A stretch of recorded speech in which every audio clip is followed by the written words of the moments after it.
그래서 전망이 잘하는 게 전문가가 아니라 전망이 틀렸을 때 어떻게 준비되어 있는 이런 사람들이 진짜 전문가고 이런 사람들이 진짜 고수다.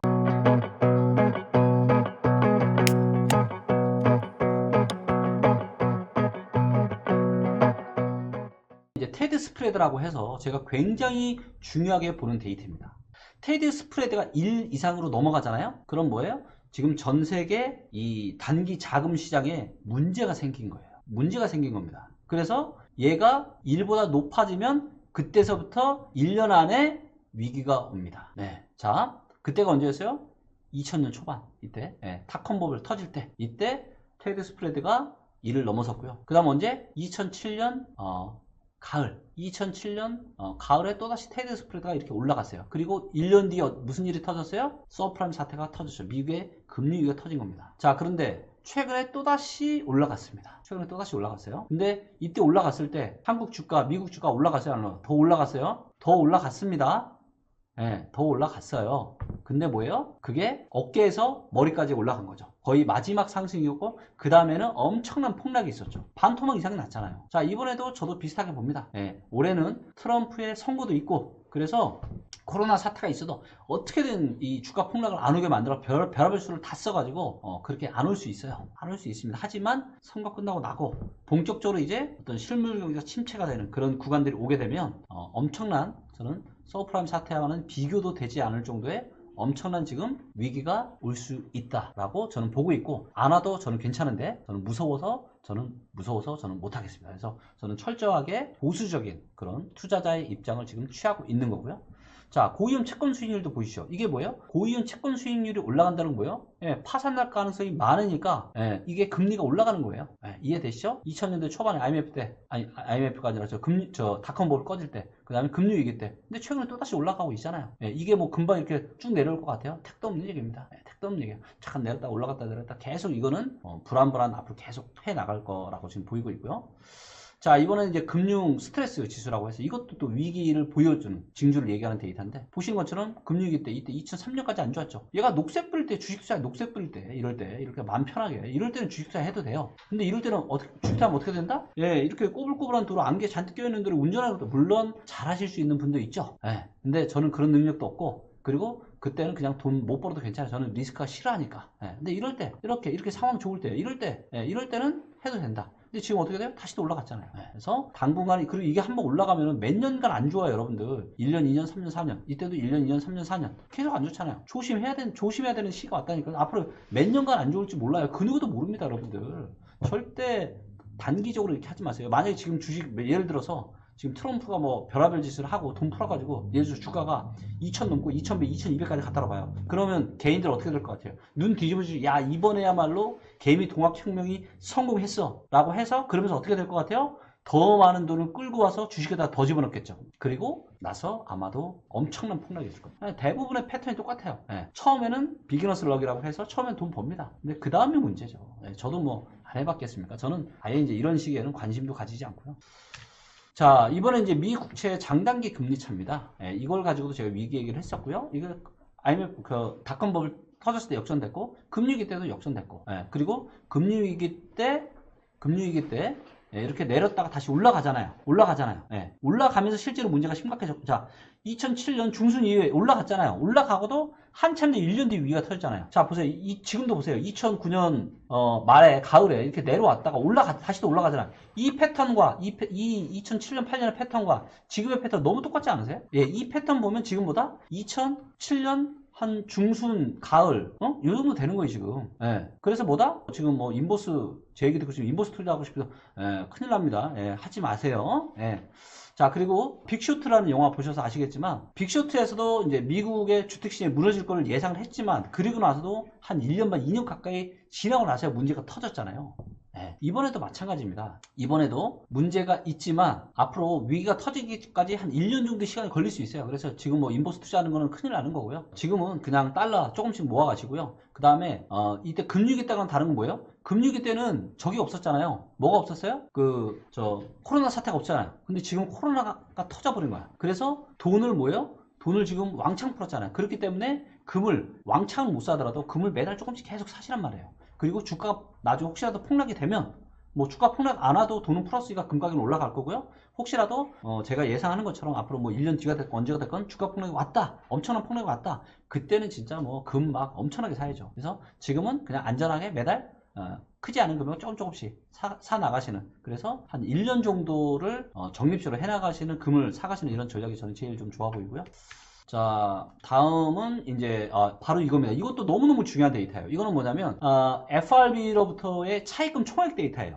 자, 근데 이걸 보면은 위기가 오는 걸 확인할 수가 있습니다. 자, 닷컴 버블이 꺼졌을 때는요, 이 차입금 총액이 없었습니다. 이 데이터가 없어졌습니다. 이 데이터가 그러니까 돈을 빌리지 않았다라는 거죠. 근데 이때 보세요. 2007년 12월 달부터, 즉 금융위기가 터지기 한 8개월, 주가 폭락이 2008년 5월 중순 이후부터 주가 폭락이 본격적으로 시작이 됐거든요. 그러니까 한 6개월 후부터 주가 폭락이 본격적으로 시작이 되고, 이제 한 10월에 이제 서브프라임 사태가 난리가 난 거죠. 자, 근데 이 차입금이 이때 보시는 것처럼 미친 듯이 지금 올라가잖아요. 근데 지금 이 차입금이 이렇게 올라가고 있는데, 어떻게 된다? 이때처럼 지금 시작이 됐다. 그럼 뭐다? 앞으로 주가 폭락이 한 5개월, 6개월 정도 뒤에 올 수 있다. 그리고 진짜 심각한 문제는 한 1년 정도, 한 10개월, 1년 정도 후에 올 수 있다. 이렇게 좀 보시면 될 것 같고요. 그래서 지금 상황이 너무너무 심각하다. 위기는 이미, 그래서 제가 드리고 싶은 말씀이 뭐냐, 이미 위기는 진행 중이었다는 거죠. 코로나가 오기 전에는 이미 위기는 진행 중이었다. 근데 거기에 뭐다? 코로나가 터져버린 거다. 그러니까 굉장히 심각한 거죠. 그래서 자산시장의 겨울이 지금 19년 중순 이후부터 시작되었는데, 여기에 코로나라고 하는 지금 엄청난 돌발 지금 악재 변수가 터져버린 거예요. 그래서 자, 코로나가 언제까지 이어질지, 겨울에 지금 또 다시 또 재발된다는 얘기도 많죠. 자, 이게 뭐 금방 끝날 상황이 절대로 아닙니다. 절대 아니고요. 최악의 경우에는 역대 최고급의 불황이 올 수도 있는 상황입니다. 진짜 우리가 여러분들 최근에 그 유가 이렇게 막 마이너스 거의 막 40달러까지 가는 거 보셨죠? 아니 이게 상상이나 되세요, 여러분들? 정말로요, 진짜 어떤 미래가 올지 몰라요. 지금 여러분들 이거 지금 제가 아까 말씀드렸죠. 지금 도로가 엄청나게 꼬불꼬불하고 안개가 잔뜩 껴있다니까요. 거기에 지금 코로나란 지금 도로 옆에 절벽까지 있단 말이에요. 지금 어떻게 될지 몰라요. 이런 상황이 지금 최근 뭐 주식 좀 올랐다고, 진짜 저 그런 분 정말 많이 봤습니다. 한번 보세요, 어떻게 될지. 누가 정말 마음 편하고 누가 나중에 더 수익률이 좋을지. 자, 일단 주식 투자는요, 안전할 때만 하자 이거예요. 안전할 때만, 마음 편할 때만. 지금은 할 때 아닙니다. 최소한 1년은 최대한 보수로 가자 이거예요. 저는 그렇게 할 거예요. 저도. 그 다음에 그리고 데이터 기준은 뭐다? 제가 말씀드렸지만 1년 안에 큰 위기가 올 가능성이 아주 높다. 지금은 그래서 2007년 말 2008년처럼 똑같다. 그래서 그리고 뭐다? 상황 보면서 데이터 바뀌는 거 보면서 지금 대응을 하자 이거죠. 그리고 IMF를 돌이켜보고 그에 준하는 준비, 대응을 하는 것이 저는 마음이 편하다. 그래서 저는 상당 부분 지금 그렇게 준비를 좀 많이 지금 그렇게 세팅을 다 해놨어요. 그래서 제 말이 뭐 맞을 수도 있고 틀릴 수도 있고. 그러면 위기에 대한 준비는 어떻게 해야 되냐? 위기 시에는 항상 뭐가 상승했다? 달러가 상승을 했다. 달러가. 그래서 달러는 계속 사셔라. 저는 오늘도 달러를 샀습니다. 아이고 내려줘서 감사합니다 하고 달러 조금 샀고요. 자, 그 다음에 위기 시에는 돈을 풀고 유동성이 증가를 하기 때문에 금이 대세 상승을 합니다. 그래서 금이 굉장히 오랜 기간 상승을 하거든요. 그래서 금은 좀 반드시 포트폴리오에 좀 일정 부분 가져가시면 좋을 것 같고요. 그 다음 뭐가 있어야 돼요? 현금 유동성이 있어야 돼요. 그냥 수익 안 나도 그냥 안전하게 은행에다가 돈을 좀 넣어 놓으시면 좋을 것 같고요. 왜? 그래야 남들이 무서워서 던진 이런 뭐 주식이건 부동산이건 그런 것들 나중에 잡을 수가 있겠죠. 그 다음에 대출은 가급적 줄여야 됩니다. 자, 이번에 어떤 위기가 정말로 만약에 최악의 시나리오를 감안한다면 단기 금리가 폭등을 할 수 있어요. 왜? IMF 때처럼. 자, 위기가 심각해지면 내가 들어올 돈이 있고 나갈 돈이 있는데, 들어올 돈이 들어와요, 안 들어와요? 안 들어와. 들어올 돈이 안 들어오는데 나갈 돈은 나가야 돼. 이 나갈 돈이 나가지 못하면 어떻게 돼요? 나갈 돈이 나가지 못하면 저는 파산하거나 기업은 망하죠. 그죠? 그렇기 때문에 내가 더 비싼 이자를 주고서라도 단기 유동성을 빌리고 싶어 해요. 단기 금리가 올라갈 수 있는 겁니다. 그래서 이번에는 그럴 수 있는 뭐 가능성이 아주 높다라고 제가 말씀드릴 수는 없겠지만, 혹시라도 그런 일이 생길 때는 너무 위험할 수 있기 때문에 좀 조심하시는 게 좋겠다.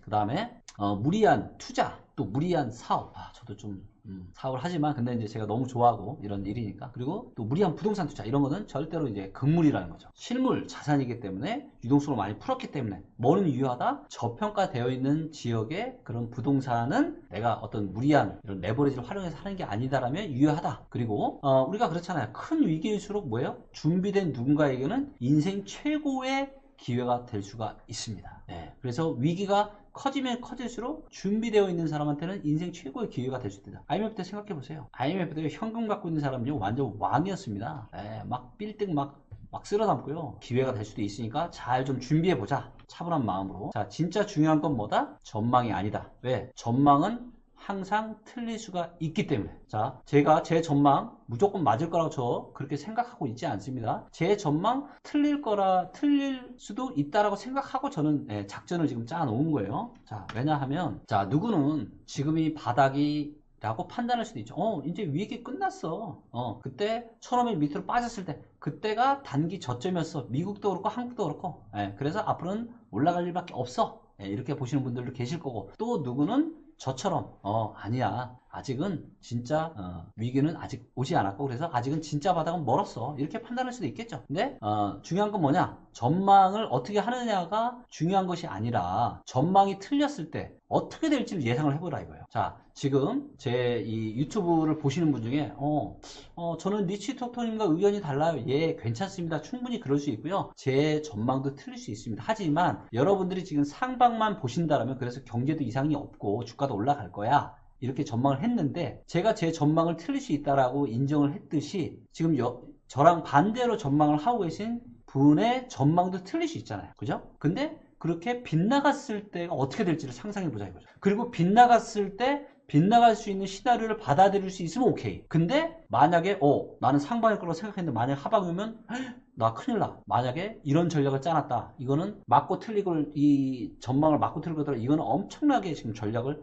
잘못 짜는 거고, 이거는 인생이 엄청나게 위험해질 수 있는 그런 상황에 처해질 수 있다. 자, 그래서 항상 내 전망이 틀릴 수 있다라고 생각하시고, 그리고 작전을 짜세요. 저는 제 전망 틀릴 수 있어요. 올라갈 수 있다고 봅니다.